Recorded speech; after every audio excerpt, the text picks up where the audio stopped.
சுக்கிரனோடு சேர்ந்து பார்க்கும் பொழுது இந்த மாதத்தில் இருந்தே மகர ராசிக்கு சுப நிகழ்ச்சிகள், சுபமான விஷயங்கள், பணவரவு, லக்ஸரியான வாழ்க்கை இதெல்லாம் அமைய போகுது. 4 நாள் இருக்கிறதுனால வீடு வாங்குறது, சொத்துக்கள் வாங்குறது, வண்டி வாகனங்கள் ஏதாவது மாற்றம் பண்ணலாம், அல்லது பழசு ஏதாவது பொருள் புதுசு ஏதாவது வாங்க நினைச்சிட்டு இருந்தீங்கன்னா குலதெய்வம் உங்களை பார்த்து கொண்டு இருக்கின்றது. குலதெய்வம் அருள் உங்களுக்கு வரப்போகுது. குலதெய்வத்தினுடைய அருள் நிறைந்து இருக்க போது குலதெய்வம் உங்க கூட இருக்குது. அதுதான் உண்மை. குழந்தைகள் விஷயத்துல மட்டும் இந்த மாசம் கொஞ்சம் கவனமா இருங்க.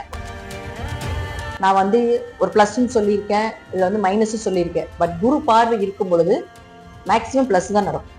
உங்களுக்கு ஒன்றும் பண்ணாது. அப்போ உங்க குடும்பத்துல யாருக்காவது கொஞ்சம் ஏதாவது ஜாதகம் வீக்கா இருக்கு, கொஞ்சம் கோச்சாரங்கள் எது, ராகு கேது சனி ஏதாவது சரியில்லாம இருக்கார் அப்படின்னா இந்த மாதத்துல எந்த சனிக்கிழமை வேணா நீங்க எடுத்துக்கலாம். தேய்பிரையாக இருக்கலாம், வளர்பிரையாக இருக்கலாம். வளர்பிரையாக இருப்பது ரொம்ப விசேஷம். அணிவித்து வழிபாடு செஞ்சுட்டு வந்தீங்கன்னா உங்களுக்கு இருக்கக்கூடிய அத்தனை தடை தாமதங்களும் உடைந்து காலை நீங்க பிடிச்சிட்டீங்கன்னா வாழ்க்கையில எப்பேற்பட்ட கடனாக இருந்தாலும் சரி, வாழ்க்கையில எப்பேற்பட்ட விஷயங்கள், எப்பேற்பட்ட ஒரு துன்பங்கள், துயரங்கள் எதுவாக இருந்தாலும் ஓடி முதல்ல நின்று உதவி செய்வதற்கு ரெடியாக இருக்கிறார் அப்படிங்கறதுதான் உண்மை. அதுவும் மகரத்துக்கும் கும்பத்துக்கும் ரொம்ப விசேஷமான தெய்வம் அப்படிங்கிறது.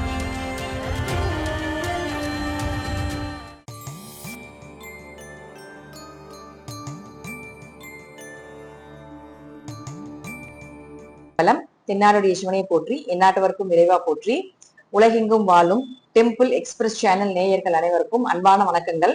மகர ராசிக்குண்டான ஜூன் மாத பலனை பத்தி பார்க்கலாம். மகர ராசி 2 சுபகிரகங்கள், ஒண்ணு அசுப குரு, இன்னொன்னு தேவகுரு. 2 பேரும் சேர்ந்து உங்க ராசியை பார்க்கறத விட பெரிய யோகம் என்ன இந்த மாதத்தில் மகர ராசிக்கு உண்டு. மகரத்தை பொறுத்த வரைக்கும் பாத்துட்டீங்கன்னா 7.5 சனி முடிஞ்சிருச்சு. குரு 7க்கு வந்தாச்சு. சமசப்தம பார்வை, சமசப்தமம்னா 7ஆம் பார்வை, நேரடி பார்வை. கடகத்துல இருந்து நேரா உங்க ராசியை பாக்குறாரு. நேரடி பார்வையில ஒரு ஸ்ட்ரகிள் மறுபடியும் நிவர்த்தி ஆகும். எப்பவுமே அதுதான். ஏன்னா குருவுக்கு 5ஆம் பார்வை, 7ஆம் பார்வை, 9ஆம் பார்வை இருக்கு. 7ஆம் பார்வை மட்டும் கொஞ்சம் ஸ்ட்ரகிள் வரும், பட் ரிலீஃப் ஆயிரும். அதனால சுக்கிரனோடு சேர்ந்து பார்க்கும் பொழுது இந்த மாதத்தில் இருந்தே மகர ராசிக்கு சுப நிகழ்ச்சிகள், சுபமான விஷயங்கள், பணவரவு, லக்ஸரியான வாழ்க்கை இதெல்லாம் அமைய போகுது. மகரம் எப்பவுமே பாத்துட்டீங்கன்னா ஒரு எளிமையானவங்க. எளியோருக்கு எளியோன், அடியோருக்கு அடியோன் அப்படின்னு சொல்லுவாங்க. அதே போல லக்ஸரியாக போனாலும் அங்க அதற்கு தகுந்தது போல, இடத்திற்கு தகுந்தது போல தன்னை மாற்றிக் கொள்வார்கள்.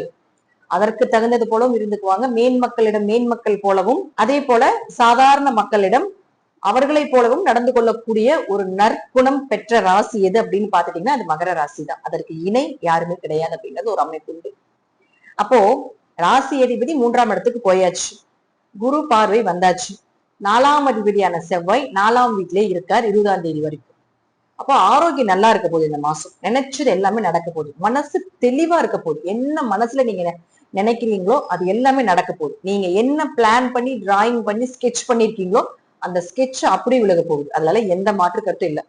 உங்களுடைய ஆரோக்கியம், தாயினுடைய ஆரோக்கியம் எல்லாமே சூப்பரா இருக்க போகுது. இதுல இன்னொரு விஷயம் என்னன்னு கேட்டீங்கன்னா 4 நாள் இருக்கிறதுனால வீடு வாங்குறது, சொத்துக்கள் வாங்குறது, வண்டி வாகனங்கள் ஏதாவது மாற்றம் பண்ணலாம், அல்லது பழசு ஏதாவது பொருள் புதுசு ஏதாவது வாங்க நினைச்சிட்டு இருந்தீங்கன்னா இந்த மாதம் அதை எல்லாமே நடப்பதற்குண்டான வாய்ப்புகள் உண்டு.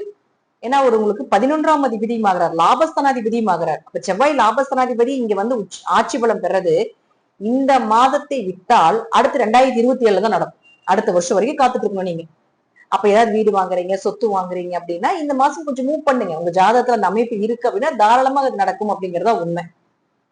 அதே போல 11ஆம் அதிபதி 4ஆம் வீட்டுல ஆட்சி பலம் பெறும்போது உங்களுடைய ஆசைகள், உங்களுடைய கனவுகள், உங்களுடைய எண்ணங்கள் இதெல்லாம் தெளிவா இருக்க போது நடக்க போகுது. பெரிய வருமானம், பெரிய லாபங்கள் கிடைக்க போகுது. அதே போல கொஞ்சம் ஒரு தேவையில்லாத ஒரு தொடர்புகளும் வந்துட்டு போகுன்னு வச்சுக்கோங்களேன். ஆணாக இருந்தால் பெண்களிடமும், பெண்ணாக இருந்தால் ஆண்களுடைய தொடர்புகளும் ஒரு சின்னது ஒரு கிராஸ் பண்ணிட்டு போகும். அதுவும் இந்த மாசம் நடக்க போகுது. அடுத்தது சுக்கிரன். சுக்கிரன் யார் அப்படின்னு பாத்துட்டீங்கன்னா 5 மற்றும் 10ஆம் அதிபதி, குலதெய்வத்தை சொல்லக்கூடிய கிரகம் 7ஆம் வீட்டில் போய் ஒரு உச்ச கிரகமாக இருக்கக்கூடிய குருவோட சேர்ந்து உங்க ராசியை பார்க்குது. அப்போ குலதெய்வம் உங்களை பார்த்து கொண்டு இருக்கின்றது. குலதெய்வம் அருள் உங்களுக்கு வரப்போகுது. குலதெய்வத்தினுடைய அருள் நிறைந்து இருக்க போது, குலதெய்வம் உங்க கூட இருக்குது. அதுதான் உண்மை. அப்ப இந்த நேரத்துல நீங்க குலதெய்வ வழிபாடு பண்ணிட்டு வந்தீங்கன்னால் குலதெய்வத்தினுடைய அனுகிரகம் முழுமையா கிடைக்கும். தொழில் வளர்ச்சி இருக்கு இந்த மாசம். தொழிலுக்கு உண்டான எஃபோர்ட் நிறைய போட போறீங்க. தொழில் ரீதியாக பல பேர் சந்திக்கிறதுக்கு உண்டான வாய்ப்புகள் கிடைக்கும். ஏன்னா 3ஆம் இடத்துல உங்களுக்கு யாரு இருக்காரு? சனி இருக்காரு. தொழில் ரீதியாக பல பேர் சந்திக்கக்கூடிய ஒரு சூழ்நிலைகளை உங்களுக்கு அமைச்சு கொடுத்துட்டே இருப்பார். அப்ப அதன் மூலமாக இப்போ இந்த கிரக சூழ்நிலைகள் சுக்கிரன் 7ல் இருந்து உங்க ராசியும் பார்க்கறதுனாலையும் குரு உங்க ராசியை பார்க்கறதுனாலையும் தொழில் வளர்ச்சி கண்டிப்பா உண்டு. உங்க கர்ம மூட்டைகள் எல்லாமே இளரை சனியில முடிஞ்சிருச்சு. பாவ கர்ம மூட்டைகள். ஏன்னா இளரை சனி ஒருத்தருக்கு வருது அப்படின்னா அவருடைய கர்ம வினைகளை தீர்ப்பதற்காகவே சனி பகவான் வருகிறார். இனி வரக்கூடிய காலகட்டங்கள் நல்ல கர்மா, தீய கர்மா விலகிடுச்சுங்க. நல்ல கர்மா உங்களுக்கு நடக்க போகுது. நல்ல விஷயங்கள் கிடைக்க போகுது. குழந்தை பிறக்கிறதுக்கான வாய்ப்புகள் உண்டு. நல்ல வரன் அமைஞ்சு வரப்போகுதுங்க. இந்த காலகட்டங்கள்ல திருமணம் சார்ந்த விஷயங்கள கைக்கூடி வரப்போகுது. நல்ல வரன் அமைஞ்சு வரப்போகுது. அதே போல பாத்துட்டீங்கன்னா குழந்தைக்காக ஏதாவது ட்ரீட்மெண்ட் எடுக்கிறீங்க, குழந்தைகளுக்கு ஏதாவது ட்ரை பண்றீங்க, 2வது குழந்தை எங்களுக்கு இந்த மாசம் நாங்க இந்த வருஷம் பிளான் பண்ணிருக்கோம் அப்படிலாம் நிறைய பேர் கேட்பீங்க இல்லைங்களா? அதுக்குள்ள ஒரு சக்சஸ் ஆன மாசம் இந்த மாசம். நல்ல தெய்வீகமான குழந்தை பிறக்கும் அப்படிங்கறது எடுத்துக்கலாம். நாம உங்களுக்கு பிடிச்ச உங்க வம்சாவளியில இருந்தே அந்த குழந்தை பிறந்து வரும், உங்களுடைய முன்னோர்களே அந்த குழந்தைய பிறப்பாங்க அப்படிங்கறதெல்லாம் கூட மகர ராசிக்கு இந்த மாசத்துல இருந்து அந்த கிரகங்கள் உங்களுக்கு சுட்டி காட்டக்கூடிய ஒரு விஷயம். அடுத்தது புதன். புதன் யாரு? உங்க ராசிக்கு 6 மற்றும் 9ஆம் அதிபதி. 6 கூடயே ஒரு 6லயே இருக்காரு. வேலையே நிறைய போயிருச்சு 7.5 சனியில. அப்படி போன வேலையே இன்னும் கிடைக்கல அப்படின்னு சொல்லக்கூடிய மகர ராசி அன்பர்களுக்கு இந்த மாதம் வேலை கிடைக்க போகுது. 6 கூடயே ஒரு 6லயே நல்ல வேலை கிடைக்க போகுது. அதுவும் சொந்த ஊர்ல எனக்கு வேணும்னு நினைச்சீங்கனாலும் கிடைக்கும், வெளியூர்ல வேணும்னாலும் கிடைச்சீங்கனாலும் கிடைக்கும். நீங்க எங்க நினைக்கிறீங்களோ அந்த இடத்துல வேலை கிடைக்க போகுது. அதுக்கு நிறைய பேர் உங்களுக்கு கான்டாக்ட் ஆவாங்க. உனக்கு அங்க வேலை இருக்கு, இங்க வேலை இருக்குன்ட்டு. இத்தனை நாள் உங்களை தூக்கி போட்டவங்க, உங்களை துஷ்டமா நினைச்சவங்க, உங்களை அவமானப்படுத்தினவங்க, உங்களைய வேண்டவே வேண்டாம், உங்களை பார்த்துட்டு போனா கூட நல்லா இல்லைன்னு சொல்லிட்டு இருக்கக்கூடியவர்களே தானா தேடி பேசுவாங்க. கடன் எல்லாம் அடைக்கிறதுக்கு வாய்ப்புகள் கிடைக்க போகுது. உடம்புல இருந்து இந்த நோய், இந்த கெட்டது இதெல்லாம் விலக போகுது. அந்த சோம்பல், இருள் எல்லாமே விலக போகுது. மகர ராசி உழைப்புக்கு ஒயாத ராசின்னு எடுத்துக்கலாம். பட் சோம்பல் பட்டாங்கன்னா அப்படியே பட்டுக்குவாங்க. சோ இப்ப குரு பார்வையும் இந்த புதனும் நல்லா இருக்கிறதுனால இந்த சோம்பல்ல வெளியே போய் உடம்புல இருக்கக்கூடிய அத்தனை கெட்டது வெளியே போய் தெளிவாக போறீங்க, தேஜஸ் ஆக போறீங்க. வேலை வாய்ப்புகள் கிடைக்க போகுது. சந்தோஷமா இருக்கக்கூடிய ஒரு காலகட்டங்கள் மகர ராசிக்கு இப்ப நடந்துட்டு இருக்குது. அதே போல 9ஆம் அதிபதி அடுத்து பாத்தீங்கன்னா சூரியன். அவர் யாருன்னு பாத்துட்டீங்கன்னா 8ஆம் அதிபதி. 8ஆம் அதிபதியான சூரியன் அவர் போய் இருக்கக்கூடிய இடம் அப்படின்னு பாத்தீங்கன்னா 15ஆம் தேதி வரைக்கும் 5ஆம் வீட்டுலதான் இருக்காரு. அப்ப குழந்தைகளுடைய தேவைகளை பூர்த்தி பண்ண போறீங்க. குழந்தைகள்னால சின்ன மனக்கசப்புகள், சின்ன அவமானம் ஒண்ணு நடக்க போகுது. அல்லது குழந்தை இந்த மாதிரி மார்க் வாங்கலையே, இந்த மாதிரி அவங்களுடைய லைஃப் கொஞ்சம் இதா இருக்கே அப்படின்னு சொல்லி கொஞ்சம் மனவேதனை பட வேண்டிய ஒரு சூழ்நிலைகள் இருக்கும். பட் இருந்தாலும் பிரச்சனைகள் கிடையாது. 15ஆம் தேதிக்கு மேல அவர் 6ஆம் வீட்டுக்கு போயிடுவார். சோ குழந்தைகள் விஷயத்துல மட்டும் இந்த மாசம் கொஞ்சம் கவனமா இருங்க. மற்ற எந்த விஷயத்திலும் நீங்க கவனமாக இருக்க வேண்டியதில்லை. ராசியை குரு பார்த்தால் சர்வ தோஷங்களும் நிவர்த்தி. நான் ஒரு பிளஸ்ன்னு சொல்லியிருக்கேன், இதுல மைனஸ் சொல்லியிருக்கேன். பட் குரு பார்வை இருக்கும் பொழுது மேக்சிமம் பிளஸ் தான் நடக்கும். உங்களுக்கு ஒண்ணும் பண்ணாது.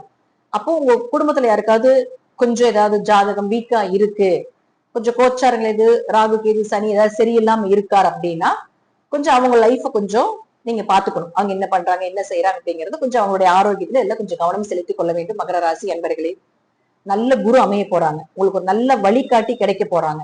இத்தனை நாள் உங்களை வேண்டான்னு தூக்கி போட்டவங்க கூட இப்போ உங்க தோள் மேல கை போட்டு உங்களுடைய வாழ்க்கைக்கும் நீங்க அவங்களுடைய வாழ்க்கைக்கும் ஹெல்ப்பா இருக்கக்கூடிய ஒரு பேச்சுவார்த்தை நடத்துப்ப. இதெல்லாமே மகர ராசிக்கு இந்த மாசம் கண்டிப்பா நடக்கிறதுக்குண்டான வாய்ப்புகளும் உண்டு. மகரம் என்னைக்குமே தோத்து போகாது அப்படிங்கிற அமைப்புகள் உண்டு. ஆனா இந்த இளரை சனியில நிறைய கஷ்டங்களும், நிறைய இடத்துல தலை குனிவும், தோற்று போய் தலை குனிந்து நின்று இப்படிலாம் நிறைய விஷயங்கள் போயிருச்சு. பிளாப்ளாப்ளா சொல்லிக்கிட்டே போலாம் இது போல. ஆனா இப்ப அது எல்லாமே யாரெல்லாம் உங்களுக்கு இது பண்ணாங்களோ அவர்கள் முன்னாடி தலை நிமிர்ந்து வாழ்வதற்கு ஒரு வாய்ப்பாக இந்த மாதத்தில் இருந்தே கிரகங்கள் உங்களுக்கு கொடுக்கறாங்க. சோ பயன்படுத்திக் கொள்ளுங்கள் மகர ராசி அன்பர்களே. இன்னொன்னு, மகர ராசிக்கு எப்பொழுதுமே கால பைரவனுடைய அனுகிரகமும் அதே போல சிவனுடைய அனுகிரகம் எப்பொழுதுமே உண்டு. குலதெய்வத்தினுடைய அனுகிரகம் நல்லா இருக்கும். குலதெய்வ கோயிலுக்கு போயிட்டு வாங்க.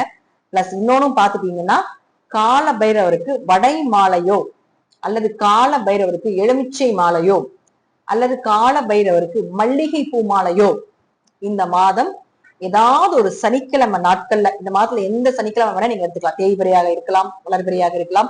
வளர்பிரையாக இருப்பது ரொம்ப விசேஷம். இந்த நாட்கள்ல கால பைரவருக்கு இதை அணிவித்து வழிபாடு செஞ்சுட்டு வந்தீங்கன்னா உங்களுக்கு இருக்கக்கூடிய அத்தனை தடை தாமதங்களும் உடைந்து வளர்ச்சி அப்படிங்கிறது நிச்சயமா கிடைக்கும். தொழில் சூப்பரா இருக்கும். குழந்தைகள் மூலமாக வரக்கூடிய ஒரு சின்ன சின்ன அவமானங்கள் கூட இந்த தடவை அதெல்லாமே விலகி போறதுக்கு உங்களுடைய கண்கண்ட தெய்வமாக இருக்கக்கூடிய கூப்பிட்ட குரலுக்கு ஓடி வந்து உதவி செய்யக்கூடிய ஒரே முதல் தெய்வமாக இருக்கக்கூடிய கால பைரவர் உங்களுடைய கண்களில் இருக்கக்கூடிய கண்ணீரை துடைப்பதற்காக ரெடியா இருக்கிறார் அப்படிங்கிறத கூட நீங்க தெரிஞ்சுக்கோங்க. கால பைரவருடைய காலை நீங்க பிடிச்சிட்டீங்கன்னா வாழ்க்கையில எப்பேற்பட்ட கடனாக இருந்தாலும் சரி, வாழ்க்கையில எப்பேற்பட்ட விஷயங்கள், எப்பேற்பட்ட ஒரு துன்பங்கள், துயரங்கள் எதுவாக இருந்தாலும் ஓடி வந்து முதல்ல நின்னு உதவி செய்வதற்கு ரெடியாக இருக்கிறார் அப்படிங்கறதுதான் உண்மை. அதுவும் மகரத்துக்கும் கும்பத்துக்கும் ரொம்ப விசேஷமான தெய்வம் அப்படிங்கிறது கால பைரவர் தான். சனி பகவானுடைய குரு. சனி பகவான் தனிச்சு குடும்பத்தை விட்டு அவங்களுடைய சூரிய லோகத்தை விட்டே அனுப்பப்பட்டிருந்த காலகட்டங்கள்ல கூட கால பைரவருடைய காலை பிடித்துதான் அவருடைய சனீஸ்வரர் பட்டத்தை அவர் பெற்றார். நவகிரகத்துல ஒரு அங்கீகாரத்தை பெற்றுக் கொடுத்த கால பைரவர் நமக்கும் நல்லதை நிச்சயமாக செயல்படுத்தி கொடுப்பார் அப்படிங்கிறதுல எந்த மாற்றுக்கத்துக்கு இடமே கிடையாது.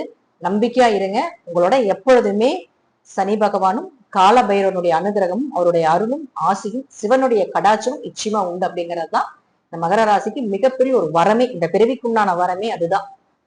சோ மகர ராசி இந்த மாதம் நிச்சயமா ஜெயிக்கும். கொஞ்சம் சின்ன இந்த சின்ன விஷயத்துல மட்டும் கொஞ்சம் கவனமா இருந்துக்கோங்க. மற்றபடி பணவரவு, தெய்வ அனுகிரகம், குடும்பம், குழந்தைகள் இதெல்லாமே ஓரளவுக்கு சக்சஸ் ஆகக்கூடிய மாதமாக இந்த மாதம் இருக்கும் அப்படிங்கிற மாற்றுக்கிறதுக்கு இடமே இல்லை. நன்றி. மீண்டும் ஒரு நல்ல பதிவுல சந்திக்கலாம். நான் சொல்லக்கூடிய இந்த கருத்துக்கள் எல்லாமே ஜாதக ரீதியாகவும் தசாபுத்திகள் ரீதியாகவும் சிறிது மாறுபடலாம். திருச்சிற்றம்பலம், தில்லையம்பலம், ஸ்ரீ நரசிம்மர் திருவடிகளை சரணம்.